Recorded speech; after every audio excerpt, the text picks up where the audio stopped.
RL Location Automobile. Pour toutes vos locations de voitures et utilitaires en Guadeloupe, faites appel à RL Location Automobile. Avec RL Location Automobile, réservez en toute tranquillité 7 jours sur 7, 24 heures sur 24. RL Location vous propose une large gamme de voitures et d'utilitaires au meilleur prix sur le site internet www.rl-location.com. RL Location, c'est aussi l'assistance et la livraison. Pour tout renseignement, contactez-nous au 0590 10 66 87. RL Location Automobile, la location en toute simplicité. Attention, offre exceptionnelle chez RL Location jusqu'au 20 octobre. Véhicule catégorie A, 15 € par jour. Véhicule catégorie B, 20 € par jour. Mayotte, actualité. Pour l'édition du jour, nous parlerons de la crise de l'eau. Une rivière de Aqua enflamme les réseaux sociaux. L'UMIH compte former un recours contre l'État. À quand l'état de catastrophe naturelle, justement, pour Mayotte? Insécurité. Et nous finirons avec la situation des élèves de Chirongui. Mais tout d'abord, à la une de ce journal, je vous le disais en titre, crise de l'eau. Chaque jour, son lot de révélations. En ces temps de crise de l'eau, tous les yeux sont rivés sur les problématiques liées à l'eau. Actuellement, les réseaux sociaux s'enflamment sur l'état lamentable de la rivière Mronipopo à Aqua. Des images montrent une rivière pleine de saleté et déviation illégale d'eau. La construction d'une mosquée serait même en cours au milieu de la rivière. La vice-présidente du conseil départemental, Zouria Moyadben, a vivement réagi. Elle a demandé aux services compétents de l'État de réagir tout en annonçant que les agents du service de la direction de la transition écologique et énergétique DTEE du département et la police municipale d'Aqua ont déjà visité la rivière pour évaluer l'ampleur des dégâts. L'ARS a également été saisie de la situation afin qu'elle prenne les mesures nécessaires. Il n'y a donc plus qu'à espérer que nous assistions là à une véritable prise de conscience collective afin de préserver la nature et lutter contre les pratiques néfastes pour l'environnement. Pendant ce temps,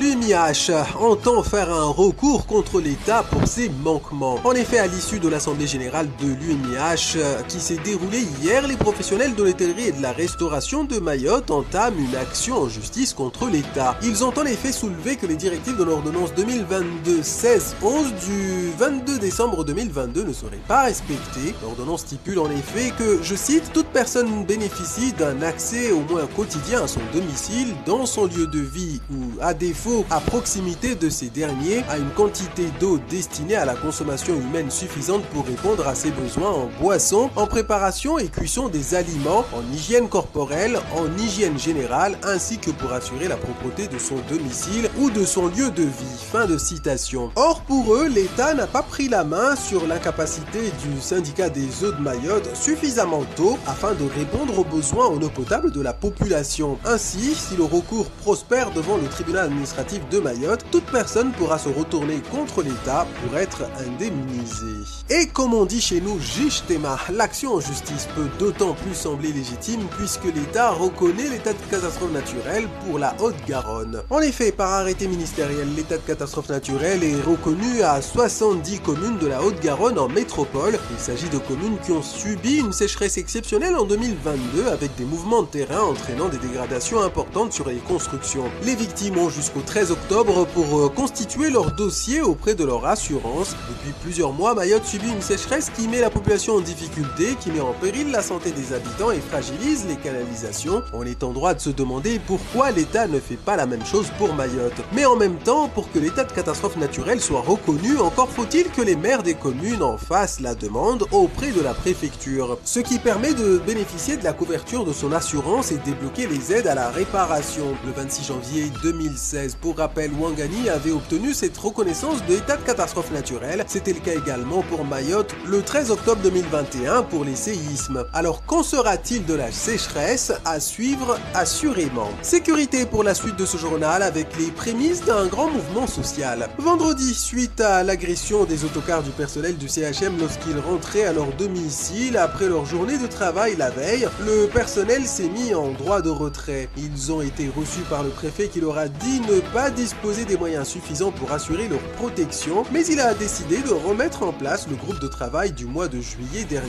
Henri Rigotard de la CFDT a expliqué que, je cite, la pression est énorme car le métier demande énormément de bienveillance alors que que notre sécurité n'est pas assurée. Fin de citation. Les délégués syndicaux, là de n'obtenir de réponse de l'ARS et de la préfecture, ont décidé qu'ils n'échangeront plus qu'avec le ministre de la Santé et le ministre de l'Intérieur. L'intersyndicale paraît prête à cesser de soigner jusqu'à obtenir des réponses satisfaisantes aux problématiques liées à l'insécurité dont ils sont victimes. Voilà qu'en pleine opération Wambushu, un grand mouvement social menace de naître, ce qui pourrait être dommage pour l'État. Je vous propose de continuer cette édition avec la situation des élèves de Chirongi.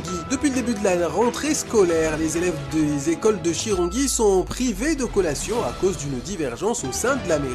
Et ces petits repas qui ne sont pas distribués mettent vraiment les enfants en difficulté, puisqu'en plus de devoir gérer la crise de l'eau, ils ne mangent rien pendant des heures à l'école. Cette situation génère des tensions dans les écoles où des enfants se font voler la collation préparée par leurs parents. Vendredi, des parents d'élèves en colère ont décidé de se mobiliser pour demander aux élus de trouver une solution pour éviter de pénaliser les enfants. Lundi matin, ils ont rencontré la majorité qui leur a promis de débloquer la situation pour la rentrée d'octobre. De son côté, le maire a envoyé un message aux délégués de parents d'élèves dans la soirée du dimanche pour leur dire qu'il avait réussi à débloquer la situation. À ce jour, les enfants n'ont toujours pas de collation. La revue de presse et quasiment tout le monde fait sa une sur la crise de l'eau. Fatihou, Jacques, évidemment tout le monde est touché par cette crise de l'eau, là-dessus on est tous d'accord. Et là maintenant ce sont les restaurateurs et les hôteliers qui montent au créneau. Ils ont demandé une aide à l'État pour subvenir aux coûts supplémentaires par rapport aux exigences formulées par l'État. Pour l'instant, a priori, ils n'ont pas cette aide et ils ont fait une AGE hier. Regardez Flash Info, l'inquiétude des hôtels et restaurants de l'île. Et je peux vous dire que ça monte fort au créneau. Le président du syndicat a découvert ou a retrouvé une ordonnance. On va regarder le visuel suivant, notamment celui de France Mayotte. L'ordonnance du 22 septembre 2022 qui, en gros, explique que tout le monde a le droit à l'eau et que tout le monde doit avoir de l'eau au moins une fois tous les 24 heures pour boire, pour faire la cuisine, etc., etc. Si jamais, tenez-vous bien, si jamais il y a quelqu'un qui n'a pas d'eau au moins une fois tous les 24 heures, cette personne peut très bien saisir le tribunal administratif. C'est véritablement une bombe qui est lancée. Est-ce que quand les membres du gouvernement et notamment le président de la République signent cette ordonnance le 22 septembre 2022, est-ce que l'État se tire une balle dans le pied? Jacques? Vous savez, il faut prendre les choses dans leur contexte. Il faut savoir contre qui on va exercer ce recours en référé auprès du tribunal administratif. Est-ce que ce recours va être fait contre l'État ou contre l'autorité organisatrice qui est chargée, voilà, de donner de l'eau à la personne. Et deuxièmement, si ce recours est exercé contre l'État, il faut placer les choses dans leur contexte. Si par exemple, il y a l'eau, mais qu'il y ait des travaux ou des éléments qui ont fait que telle personne a été touchée. Donc il faut remédier cela dans un délai de 24 heures. Mais s'il n'y a pas d'eau du tout, vous comprenez, vous faites votre recours, là certainement on va tomber dans la théorie de la responsabilité sans faute de l'État. Parce que même si le juge vous donne raison, mais il n'y a pas d'eau, il n'y a pas d'eau. Oui, il n'y a pas d'eau, il n'y a pas d'eau. Donc vous êtes responsable sans avoir commis de faute.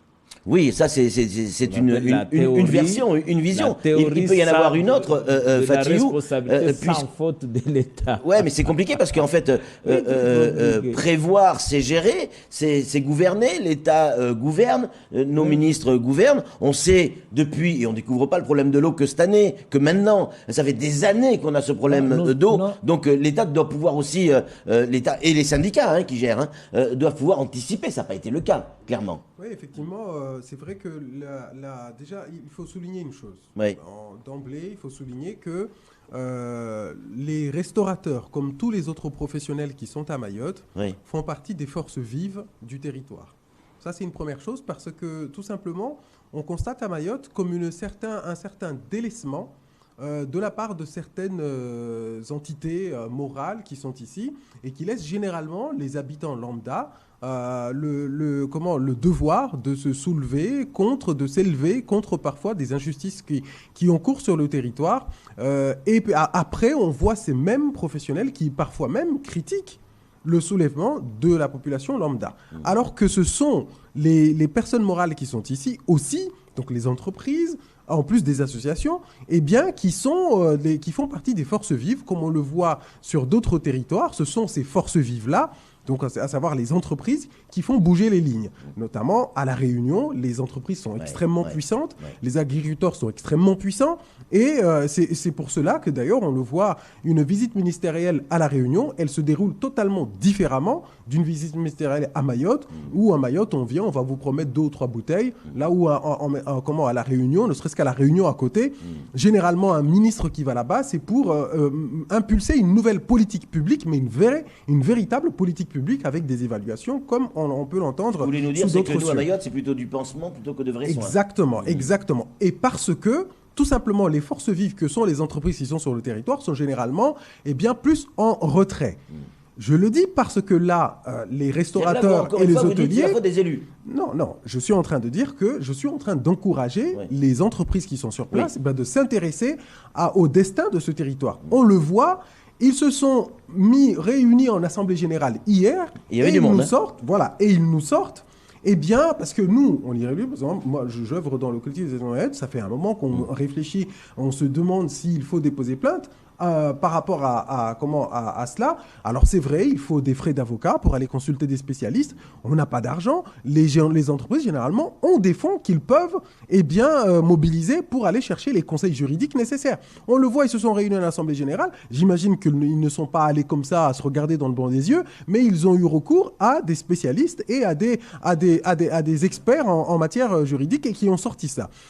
L'obligation il s'agit ici, j'ai regardé un peu, il s'agit ici d'une obligation, je cite, parce que voilà, j'aimerais pas dénaturer le texte, il s'agit ici d'une obligation de prévoir les actions à mettre en œuvre pour préserver la ressource en eau, mais surtout une démarche préventive pour... Non, j'ai perdu le fil là, mais surtout en fait de garantir, je le retrouve plus, mais surtout de garantir qu'il y ait de l'eau au robinet. Au moins une fois tous les 24 heures. Je n'en disconviens pas, Fatihou. Mais est-ce que c'est la responsabilité de l'État? C'est la responsabilité des communes et du conseil départemental. Qui vote ces conseils municipaux? Qui vote tous ces conseils départementaux? C'est la population de Mayotte. Ici, les partis politiques votent les élus, la société civile, Fatihou et sa bande votent les élus, tout le monde vote les élus. C'est notre responsabilité. Non, mais c'est pas. Si c'est la responsabilité. C'est pas notre faute s'il n'y a pas d'eau. C'est la responsabilité. Il n'y a pas d'eau parce que le syndicat a mal géré la situation.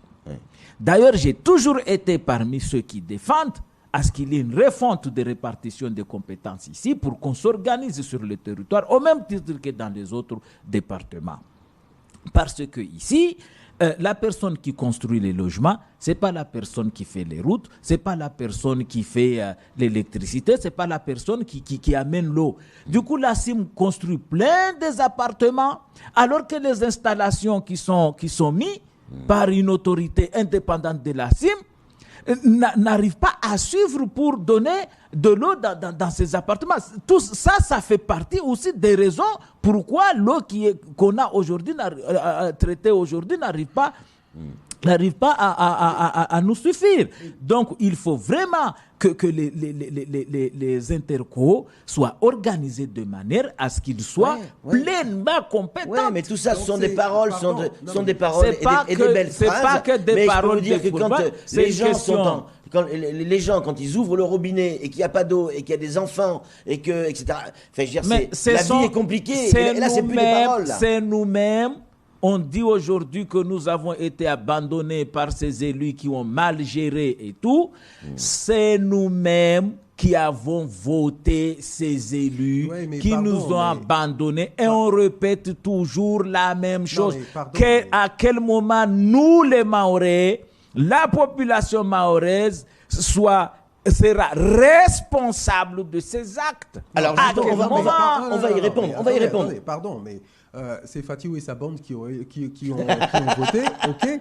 Mais vous dites vous-même que c'est le syndicat des eaux qui était censé produire de l'eau pour tout le monde. C'est pas Fatiou et sa bande qui était censé la produire. Non, c'est nous qui avons voté ces élus qui sont au syndicat des eaux. Est-ce une fois voté, on leur donne, ils ont une responsabilité. Ça fait 20 ans que ça dure. On va y aller. Et nous répétons toujours la même chose.